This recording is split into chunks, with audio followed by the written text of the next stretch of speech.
Hey, Legal Rebels, this is Tom Martin. I'm the founder of LawDroid, and this is my podcast, LawDroid Manifesto, where I interview legal innovators about how they do what they do.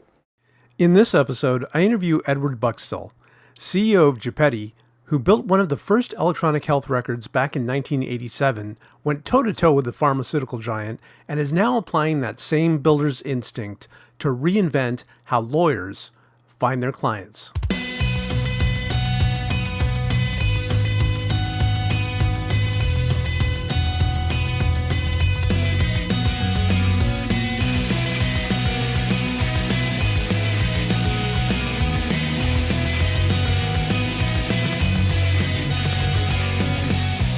Welcome to the LawDroid Manifesto podcast. I'm Tom Martin, your host. I'm thrilled today to have on Edward Bukstel. He is the CEO of Geppetty, Inc., and I think the guy, he has such interesting ideas and a different take on how AI and legal is evolving right now. It's crazy. There's so many changes, but I think Edward has a way of kind of following the money, following the fundamentals, the structure beneath the stuff that we talk about and that we think is going on. And for that reason, I'm really happy to have him on as a guest today. Edward, how's it going? It's going really well, and thank you very much. And as I said, I've been a fan of yours, since some of the first folks I was following. I think it was Alex Sue and Tom Martin that I was following. So and then from there, kind of branched out. So today, Friday, got through a good week. It's going very well right now. That's good. And yeah, Alex is a friend. He's done some amazing things. And actually, I think it was the first year in person that we had the awards and the American Legal Technology Awards. He was our host. Did a fantastic job. Incredible personality and his sense of humor is. I've had. I've decided, don't read any of his stuff while I have a coffee in my hand because I've spit up 3 or 4 coffees at least, and ruined a couple of shirts. So yeah, he's good, and you, as I said, just amazed at how you get things done. It's like the Energizer Bunny. I think he just doesn't stop. If only that were true. Well, you're sitting in Philadelphia right now. That's Between Philly and I'm in Southwest Florida also. oh nice. Yeah. Much warmer down there. 83 and sunny. Could not be upset about that whatsoever, especially when the blizzard hit in Philly and the snow was kind of up to here.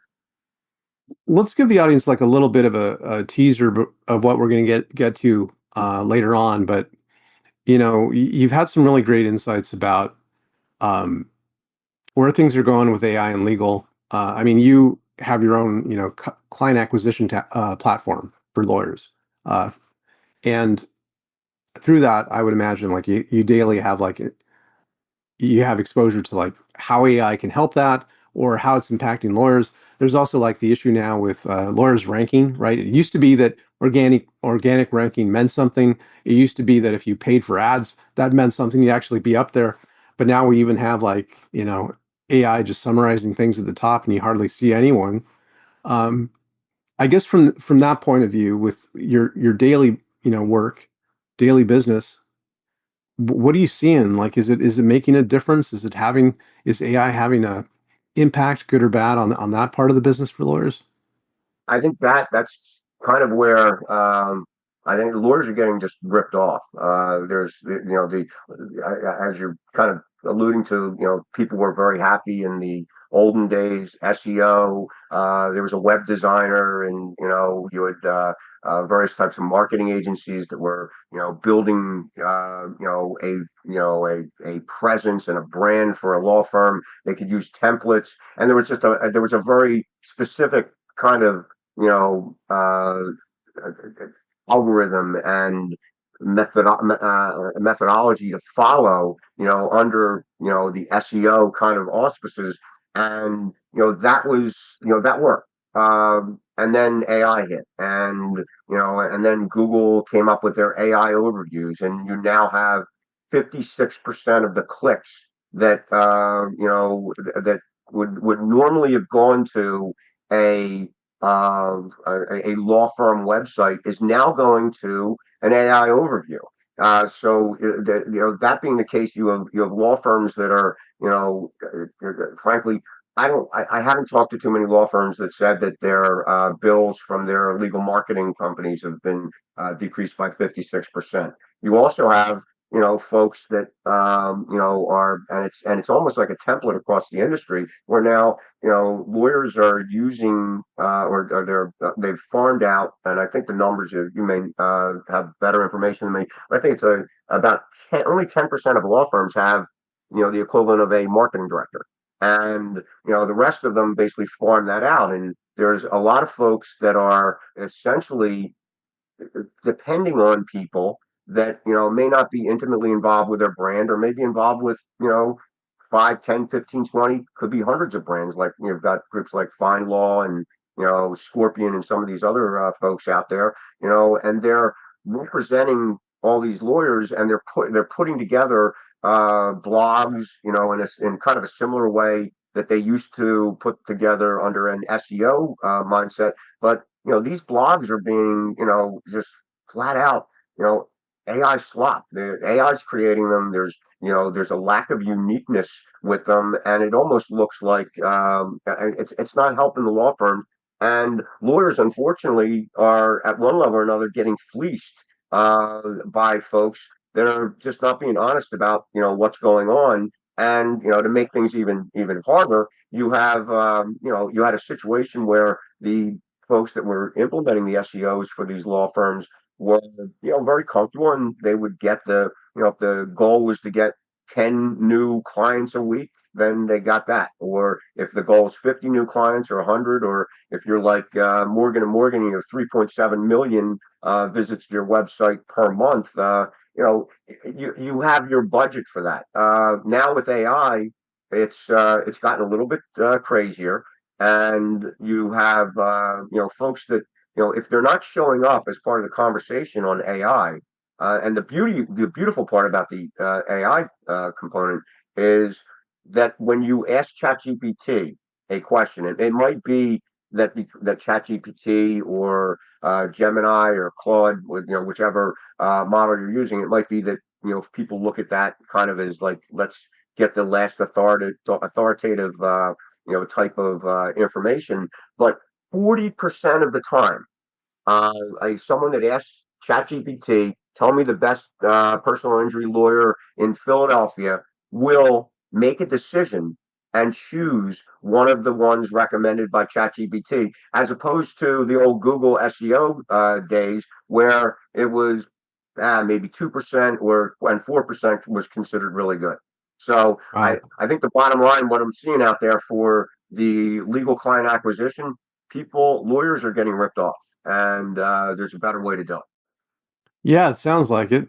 I mean, it sounds like they're still spending what they used to, but they're not getting the value for it. And yeah, Exactly. It's and in some cases they're being asked to spend even more. I think it was Fine Law just wanted to jack everybody up to another at least $8,000 per month has to be spent, and of course, that's in addition to the other types of invoices and charges that Fine Law was putting out there. So yeah. and it's kind of interesting because now Fine Law is under the internet brand's domain, and they own lawyers.com, allo.com, a whole slew of kind of literally internet brands. They also own, going to kind of my background, I've worked at what's now known as WebMD. They also own WebMD, and they own Voters.com. So they are a location that controls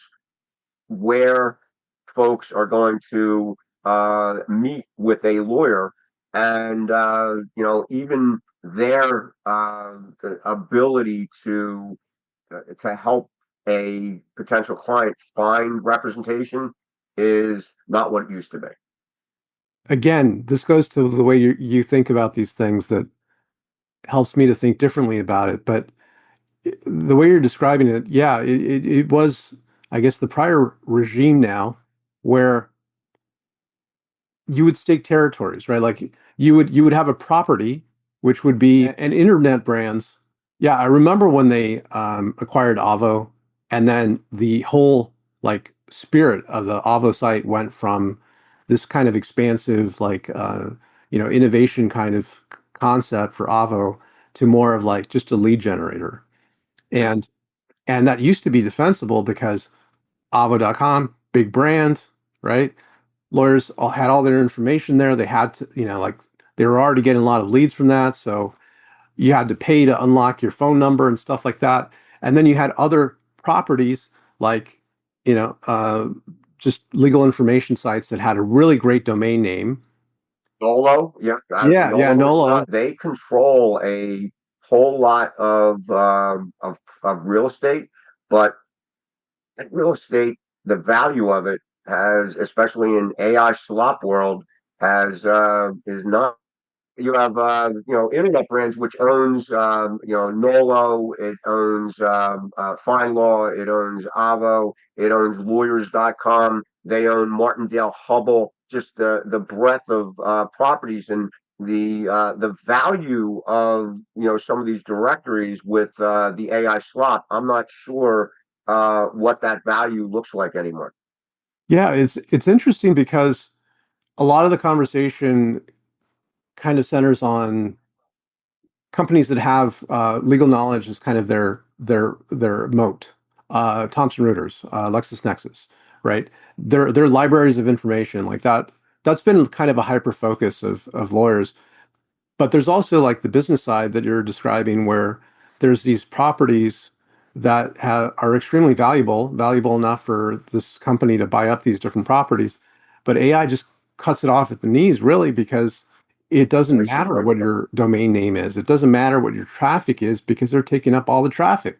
I did an evaluation of about 50 or 60 various law firms that were connected with the Personal Injury Lawyer Management Association, the PILMA, and some other associations. And I was just kind of saying, okay, these are lawyers. They're talking with various associations or various groups, probably getting some information. Maybe they're tied in, and found some interesting things happening.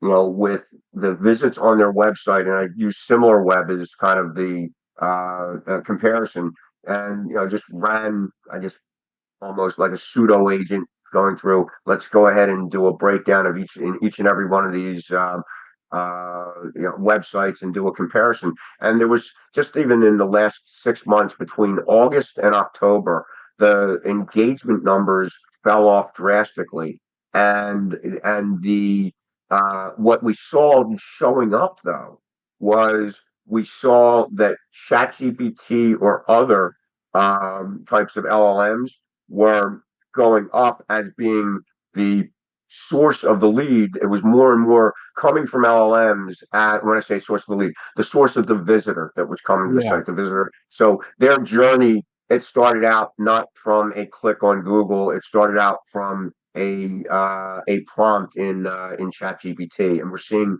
more and more of that showing up, frankly, in a big way. Wow. One's going down, the other one's going up. And And people, and they have no idea how to control the latter. we'll tell the audience a little bit about Gepetti, the legal client acquisition platform. Like, what is that business, and what do you do there? My first career started out as being involved in healthcare, and instead of going to medical school, I decided to go ahead and go into this thing called a computer. Looked very interesting, the personal computer, and I my uncle was a physician, and he showed me all of his records that he had, and I said, well, there's got to be a way to automate this because computers can do everything.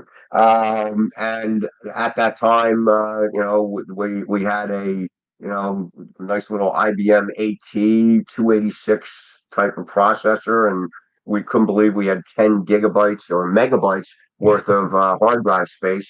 Yeah, Right. that's crazy. And so I had, my background has been in healthcare. I created one of the first electronic health records that communicated with other locations, literally back in 1987. demonstrated it to a lot of folks, and created a company. I had investment from a pharmaceutical company, SmithKline Pharmaceutical, companies like Wow. United Healthcare and the Mayo Clinic were clients of mine, as well as a bunch of other who's who. And I ended up deploying about 8,000 systems across, literally from Maine to Maui in doctors' offices, hospitals, and laboratories. So I guess pretty much fast forward to about 7, 8 years ago, I was at a meetup talking about blockchain transparency in healthcare, and a physician, surgeon, came up to me and started talking about how he works with lawyers in personal injury and workers' comp, and that's kind of a um, like the wild wild west where because one of the biggest problems with blockchain is trying to say is if a patient had a history, how do we Right. upload that history? Because what's the oracle? How do we know that history is correct?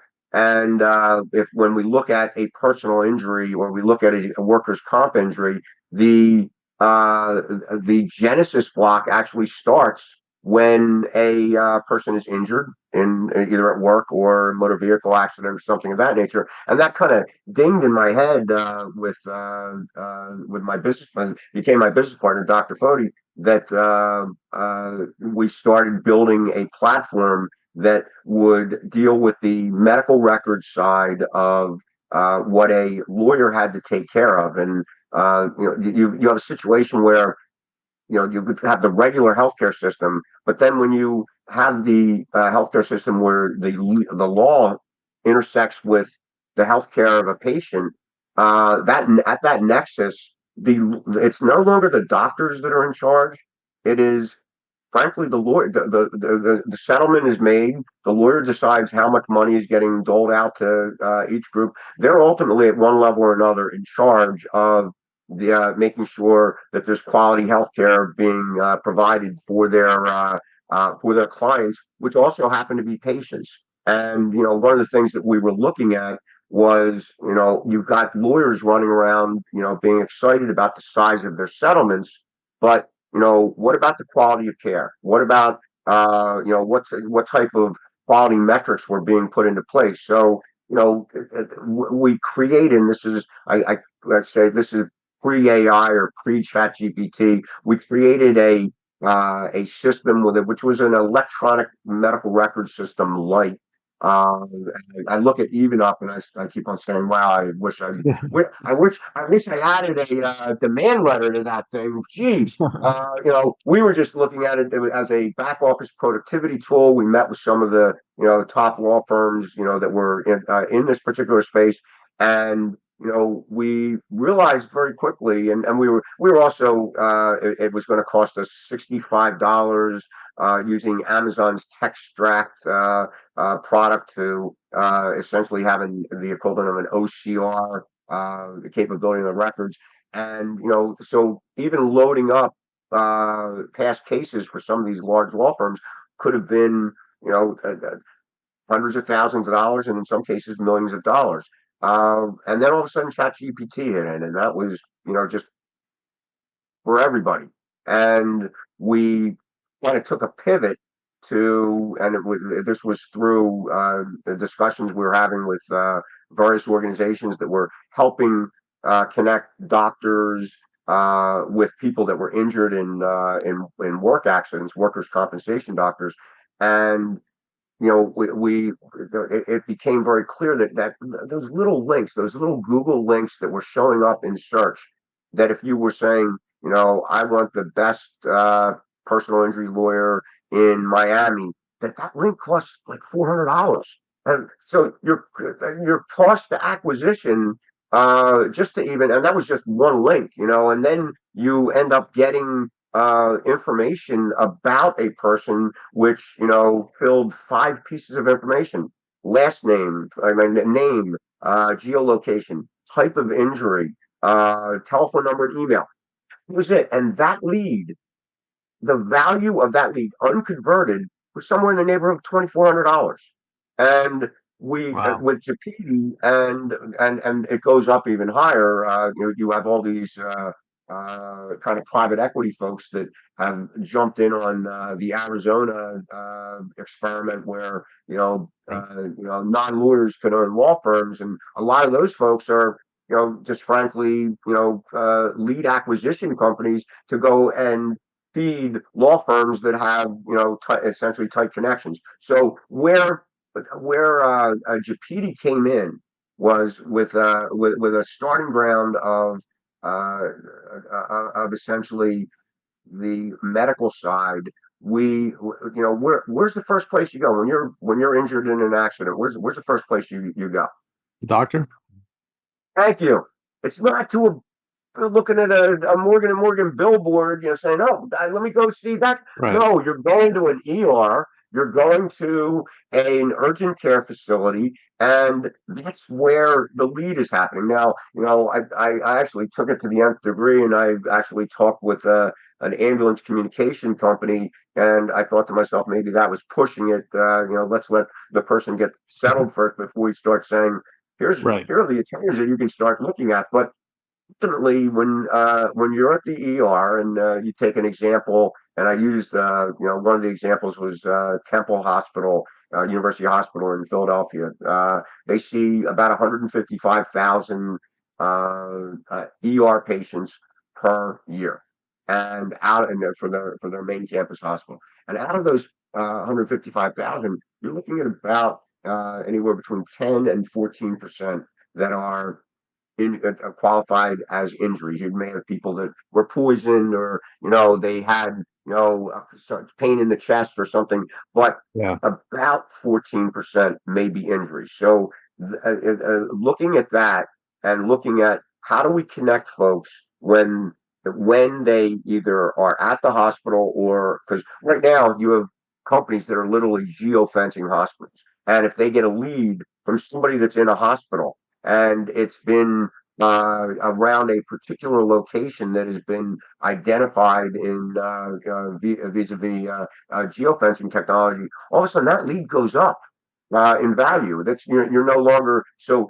you're not, and because you have a information about that lead which says the patient or the person that was injured and was actually at a hospital at a particular date. So their chances are they're not going to be outside of statute of limitations. And you also know they were at a hospital. So maybe this is not, a hangnail that we're dealing with. This might be a serious injury. And the more serious the injury, the greater the value of the case. Of course, if there's insurance involved. I didn't realize that the lead generation gotten that microscopic in terms of like knowing every single thing about what's going on, like geofencing people around an accident or whatever. Like They are geofencing hospitals. in the That's hospital. what working with a company that is on a platform that's going to be essentially providing digital signage that are from near, and the billboards, and you see those digital billboards out there, not the old fashioned ones that they paint on, but we're actually looking at the ones that are close to various types of hospitals that and urgent care facilities. There's 14,000 urgent care facilities around the country, and that's one of the first places someone will go if they're injured. And there was actually a court case in Boston, because when I talk with my lawyer friends, of course they're like, "This can't be legal." Or isn't it steering or something? And I was like, there was actually a legal case. There was a hospital in Boston that was getting pissed off that the local lawyers were buying time on the television stations that were being seen in the emergency rooms. And so the hospitals tried to bar that ads from being shown in to folks, without them, of course, shutting off the TVs. And the court sided with the lawyers and said they can advertise in your emergency room. You can always, I guess, go Right. to the Hallmark Channel. Wow. Well, it definitely sounds like it's been taken up a few notches, and I'm sure it'll get even more interesting with AI. And just so the audience knows, I mean, you have a Bachelor of Science in Natural Sciences, and also were a PhD candidate at Temple, right? I'm for molecular biology. I was injecting cockroaches with radioactive cobalt, and it was kind of crazy. And when they What was say, that about? it's actually very interesting. We're all familiar with the fight flight response, and Yeah. for some reason, if you moved an object in front of the visual cortex of a cockroach, there was an electrical uh, pulse that was detected in what would be the equivalent of like the thorax and abdomen of the cockroach, which might have been, the our hypothesis was that might have been an electrical precursor that helped set up that the cockroach would then run away from somebody or a potential Hmm. predator very quickly. And there was the first, because why would you have an electrical impulse at literally in a leg for something that the cockroach is seeing. So we were trying to connect a flight type of situation, and I mean, there were times it just gets kind of morbid. I would have the Well, cockroach's head sliced off, and I'd come back after a meeting with researchers doing research, and the head was literally still alive on the wax blocks. It was just I wow. was just they are going to live forever. Well, one thing like that has impressed me about you, Edward, is like this. You've taken your varied experience and you've made um, you put it all together in a way that like it's extremely interesting that you go from that to working at WebMD and then creating this company where it's just taking the art and science of acquiring clients to like yet another level. And I see that you have this through line, which it kind of like is juxtaposed to the science background there. The and the part that I'm talking about is you have like a fascinating business mind. Like you look at things in a very, I think, like a very nuts and bolts business way that kind of cuts through some of the hype, some of the narrative that's going on, and some of your writing has been about AI. The whole idea is there a bubble, is there not a bubble, and then different companies that are claiming to be innovative that aren't necessarily innovative. I guess with broad strokes, I guess what is something that stands out to you right now that you think is a common narrative that people are buying into that you just don't see it? The work that you're doing, and as I mentioned, also Satish is doing the whole access to justice piece is something that and I've had a few court cases in my first company. I had a case where SmithKline invested $2 million into my company, and then I caught them stealing software. And there I was, a this little business fighting up against a large pharmaceutical company. And uh, I had a situation in 2011 where I got connected with a couple lawyers that weren't all on the up and up. And I ended up, talking with the crazy stuff, talking with the FBI and the SEC, and those two lawyers went to jail. So I understand I have my heart is very much into how do we go ahead and make sure folks can utilize AI in a way to help as many people as possible. Which we talked about Harvey, and I thought Harvey could have done a much better job if they would have come out instead of going after all these bespoke type of organizations. Maybe make sure that there was an AI product and they got ahead of the curve with as far as hallucinations. And I'm asking them to change their business model, but it just drives me crazy. I think that there's there, making, and it's just like medicine. There's a lot of patients when they go to the doctor, You've got they're scared to talk to the doctor. They're scared to tell the doctor what they disagree with. I think a lot of folks when are intimidated by law. It's a different language. It's and even communicating with their lawyers in a way where they're going to feel like they're on, they understand what's going on with their case and it's been communicated in their language. I think, that's something, where the promise of AI is. I think, when we see folks out there trying to, keep this type of information away from people and have quality research. And I actually I've talked with Andrew Aruda a few times from Ross and who did Ross Intelligence, and Yeah.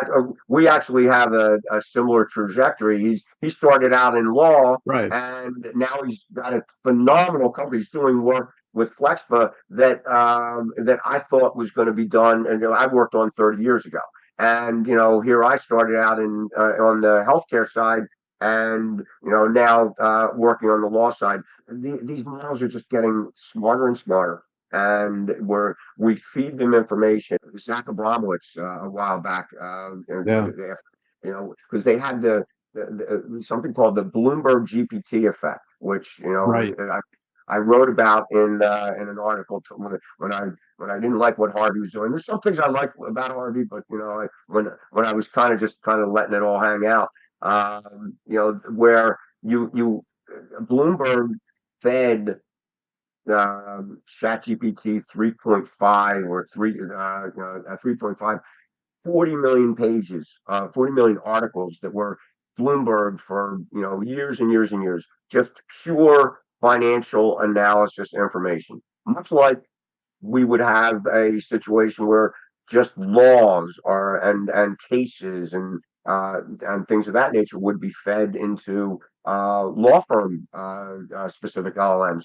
And what they found with once GPT 4.0 came out was that GPT 4.0 version without being fed the 40 million financial documents was performing better than in financial work than 3.5, which had been fed all of that information, $40 million documents from Bloomberg, which just says that if you have and applied to law, if you have just for lack of a better term, a dumb lawyer that has read all the books versus a smart lawyer really hasn't read too many books, the smart lawyer is going to outperform the one that's not so smart. And that's what we're seeing with the models. The smart model, the most up to date models are going to always outperform. And, I think, that those types of models need to be made available for the people that, feel like they're not getting any justice. Well, you're preaching to the choir. I feel the I know. same I way. love what you do. Sometimes perfection could be the enemy of the good, and Yeah. there's a lot of good that could be done, and there are concerns. Um, I'm not saying that they could be solved 100%, but they could be mitigated for sure. And the alternative, really, to me, is that if we say no because we can't deliver or ensure perfection, we got to own what we mean by that. And what we mean by that is we're closing the door for a lot of people and just telling them, you don't get help. You're Yeah. you're not going to get help because this thing isn't perfect yet. So, that's just the way it's going to be. And it just seems to me like a little cold-hearted to do that when we can deliver stuff that can help a lot of people. And so we want to do as much as we can to help. You see the budgets for the Legal Services Corporation. They get, I mean, and they're doing an incredible amount of work. And when I see those budgets, they ask for 1.5 billion and they get 500,000, and then they make do with that. And folks are spending in excess of $14 billion for across digital, across billboards, radio, and TV to attract clients and connect with clients. And So we have one track, which are all these cherry cases that everybody, likes to spend money on. And then you have another track, because if you take a look, it's very interesting. We talked about, lawyers.com, avo.com, and, things of that nature, these directories. If you go and take a look at the folks that advertise in, fine law in these directories that are in personal injury, mass tort, workers comp, type of a type of law, which are, they take on a contingency, and there's a high ROI if once they have a client. You see that those lawyer profiles, they got great pictures, they've got all kinds of information and things of that nature. But if you go ahead and take a look in those same directories for folks that are concerned about getting evicted, you don't even have pictures of lawyers. They don't even you have this law firm is here, and maybe you have a telephone number. It's like we don't want don't contact us because we know we're not going to make any money on you. It's something that's out there. So if we're not going to provide those very same kind of gilded on ramps and services to folks that really need it, well then by and in a human fashion with a human lawyer, then heck, why not provide them, with an LLM, and make a focus on making sure people know how to use them. And I think the legal field does not do it on their own.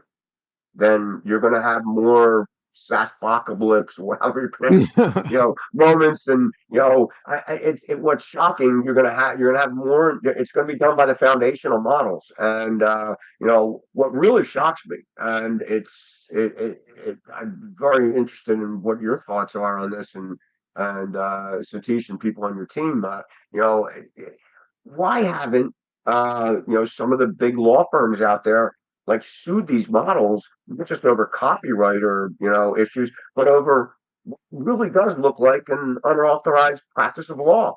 Nobody's done that, but they're going to go after freaking LegalZoom because LegalZoom is going to create an LLC. I mean, I'm not Yeah. making the connection.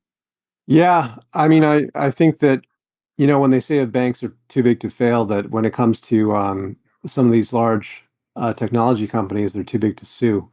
Don't match up with the lawyers really well. Yeah.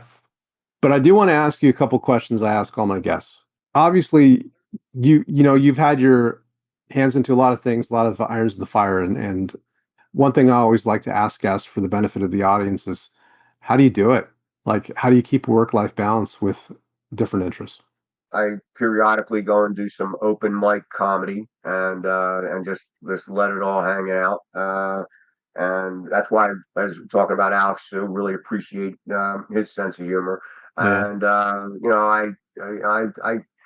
these things I want to bang my head. I have banged my head into my monitor, into the wall, and I try and go hit the gym, and make specific time to go ahead and shut down, because it we even before AI we could work nonstop, doing research and checking things out. But now with AI, it's even worse, because if you have an idea at 3 a.m. in the morning, you really can talk with it, and Guilty. Yeah. oh, and it's just like, and then it comes back with something. It's like, oh my God, I haven't didn't think about that. And next thing you know, it's 3 a.m. in the morning, and then it's 6 a.m. in the morning, and you just went and had a conversation as if you were talking with some of your peeps, and colleagues about how would you work with this market strategy, or how would you solve this problem. You've actually had that back and forth, which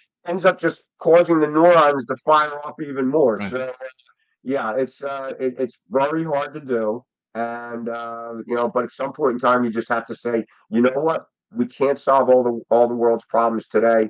We'll save it for another day, and I'll look at a picture of my two beautiful daughters and say, all right, cut the crap. Well, I think you anticipated my last question, which is, when you do all these things for you, like what makes it worthwhile?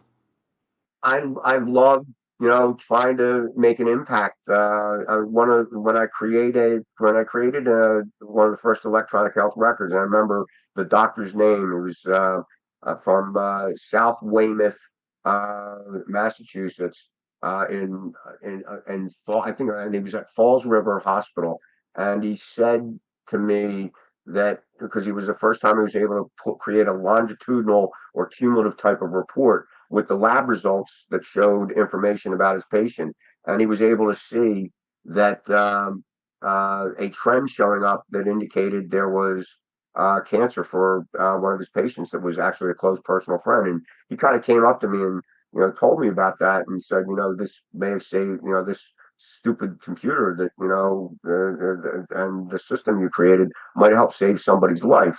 And I'd like to think that we're going to have that type of an impact in one way, shape, or form. It may not be life saving, but it may be kind of a little bit of a different way. It may be as Satish tries to help families stay together and not get thrown out on the streets, and the work that you're doing. I think getting some of those little wins. I mean, you gotta hit some singles before you go ahead and take that big swing. Well, Edward, I so appreciate you being on today. I think that, I talk to a lot of lawyers and they have their kind of mindset about things. Even the ones that are more open-minded, they still have a way of seeing things from a lawyer's point of view. And I think your voice and your thoughts about this, I found it extremely valuable because you're looking at it, I think, in a way that a lot of people do that aren't lawyers, that just think of it like in practical, common sense terms, that why not help more people? Like why not use these tools? And that there, are barriers that we've kind of built over time that don't need to be there anymore. I'd like to see them disappear as well, and just look, people are people, and just I like to give everybody the respect that they deserve, and until such time that they give me a reason not to respect them anymore. But I think everybody should the AI and the things that it does, and not just from law, but you know I was talking with a developer who works at Google, and he gave an example of one of the most impactful things that AI has done for him. And it was that he used to fight with his wife about financial situations, and now they've just agreed to go to the AI, and now like an area where he actually thought there was going to be a divorce coming up, it was like the AI has kind of solved that problem, and come up with things to discuss. And it's not, so folks, they can look at this and say, hey, I don't need to go and lose my mind or create more trauma in my life. The AI may be able to solve a couple of things that are real human relationships type stuff, without getting into the whole creepy stuff where AIs are actually companions. That's a whole nother issue. Yeah, well, chalk went up for ChatGPT saving a marriage. That's a good thing. So thank you very much, Edward, for being on my show. I really appreciate it. I really appreciate it, and I will continue to be liking your content on LinkedIn, and throwing a comment here or there whenever I can, because I think I've already said it a couple times. I don't know how you got to respect the hustle, and I respect the hustle that you got. Well, likewise. And for the audience watching, if they want to keep in touch with you or read your writings, where can they do that? My best spots, just look me up, Edward Bukstel on LinkedIn, and or Bukstel, Bukstl on what is now X. And I did start a Substack, but it's primarily LinkedIn. Thanks again. I appreciate the time, Tom. Thank you, and have a great weekend. And for all of you watching, thank you so much. See you next time. Thank you so much for watching the latest episode of the LawDroid Manifesto podcast. To keep in the loop about upcoming episodes, please subscribe to LawDroid Manifesto and you'll get notified. Thanks for watching. See you next time.